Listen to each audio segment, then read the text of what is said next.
DB হেফাজতে রিমান্ডে থাকা সাবেক তথ্য ও প্রযুক্তি প্রতিমন্ত্রী জুনায়েদ আহমেদ পলক জিজ্ঞাসাবাদে চাঞ্চল্যকর সব তথ্য দিচ্ছেন।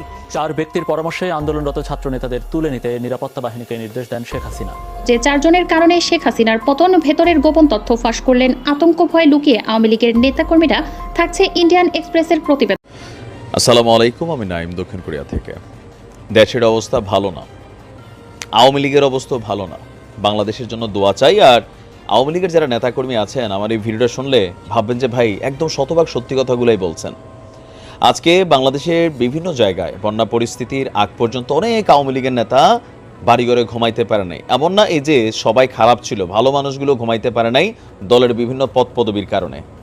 আর এই যে সারা বাংলাদেশে সাবেক প্রধানমন্ত্রী শেখ হাসিনা তাদের বিশ্বস্ত কয়েকজনরা বাংলাদেশ ছেড়ে চলে গেলেন, এর পরবর্তীতে যারা বাংলাদেশে আছে তাদের পরিস্থিতিটা কি? ভাগ্য ভালো ডক্টর ইউনূস সাহেব এই মুহূর্তে ক্ষমতাটাতে বৈশা গেছে।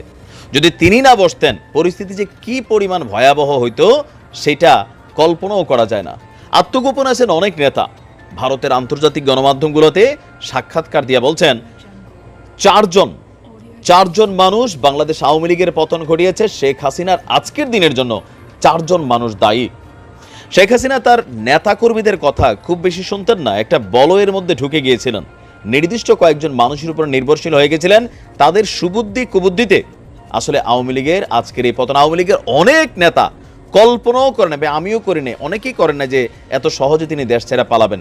আসেন দেখি আসলে ভেতরের গল্পটা কি, ভারতের যে প্রতিবেদন সেটা কি বলছে। আপনার পালিয়ে থাকা নেতা কর্মীদের সাথে যোগাযোগ করেছিল ভারতের বেশ কিছু গণমাধ্যম। আর মধ্যে সর্বোচ্চ যে গণমাধ্যমটা জনপ্রিয় ভারতে ইন্ডিয়ান এক্সপ্রেস, তাদের একজন আওয়ামী লীগ সরকার পতনের জন্য দলের আভ্যন্তরীণ একটি স্বার্থ গোষ্ঠীকে দায়ী করে বলছেন নেত্রী আমাদের কথা শুনতেন না, তিনি শুনতেন গ্যাং অফ 4।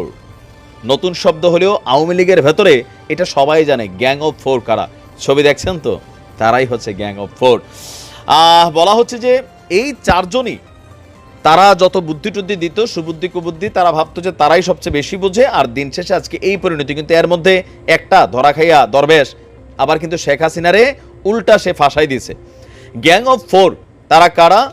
এই যে ওনার ছেলে সজীব ওয়াজেদ জয়, পলিটিশিয়ান, আমি তো ওনারে ধরিই না, আমার কাছে মনে হয় যে উনি পলিটিক্সের বোঝেন, আমরা সেটা মনে হয় আর কি, হতে পারে তিনি অনেক বোঝেন। দ্বিতীয় হচ্ছে বিনিয়োগ উপদেষ্টা সালমান এফ রহমান, 36,000 কোটি খাওয়া ফেলছে। আর বুদ্ধি দিত দরবেশ সাজ্জা। হ্যাঁ, আবার এখন রিমান্ডে গিয়া বলতেছে যে শেখ হাসিনা নিজে নিজে এগুলা করতো, আমার কথা শুনতো না। দেখছেন পাল্টা পোল্টি। নাম্বার 3 ওবায়দুল কাদের। এই লোকটা আগাগোড়া দিন শেষে অবশ্যই তিনি একদম তৃণমূল থেকে উঠে আসা পলিটিশিয়ান, কিন্তু লাস্ট এই যে 5 বছর, বিশেষ করে এই নির্বাচনের 2018-19-এর পর থেকে আমার কাছে মনে হয় যে এই লোকটা খালি ফরফর করে।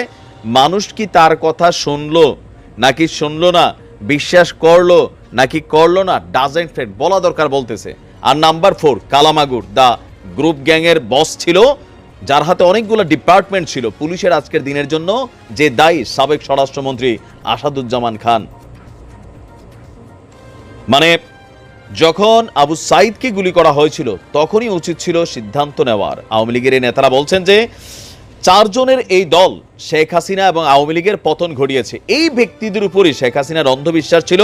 তার যে সহজাত রাজনৈতিক প্রজ্ঞা ছিল তিনি তাদের কারণে হারিয়ে ফেলেছিলেন। ইন্ডিয়াস এক্সপ্রেস বলছে গত 1 সপ্তাহে তারা আত্মগোপনে থাকা আওয়ামী লীগের ঊর্ধ্বতন একাধিক নেতার সঙ্গে কথা বলেছে। বেশিরভাগ নেতারাই বলছে হাসিনা দল এবং জনগণকে পরিত্যাগ করেছেন। এই কথাটা শতভাগ সত্য।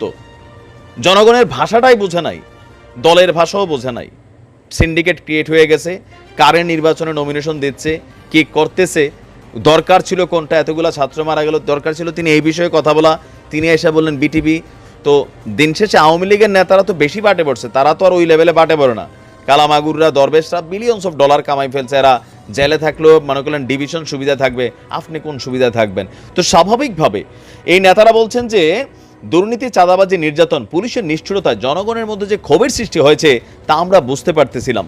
বিএনপিকে নির্বাচনে আনা গেলে সেই ক্ষোভ হয়তো থামানো যেত, তাতে আমরাই আবার জিততে পারতাম এবং দল ক্ষমতায় থাকতো। তো হাসিনা দেশ থেকে সঙ্গে সঙ্গে তার দলের জ্যেষ্ঠ নেতারা আত্মগোপন করেছেন, গ্রেফতার হয়েছেন। নেতারা বলছেন 50 বছরের পুরনো যে দল টানা 15 বছরের বেশি দেশ শাসন করেছে তারাই এখন অস্তিত্ব সংকটে। এটা কিন্তু বাস্তব। হয় ঘুণে ধরা যায়, ঘুণ সরে যাবে আবার। ভালো থাকবে।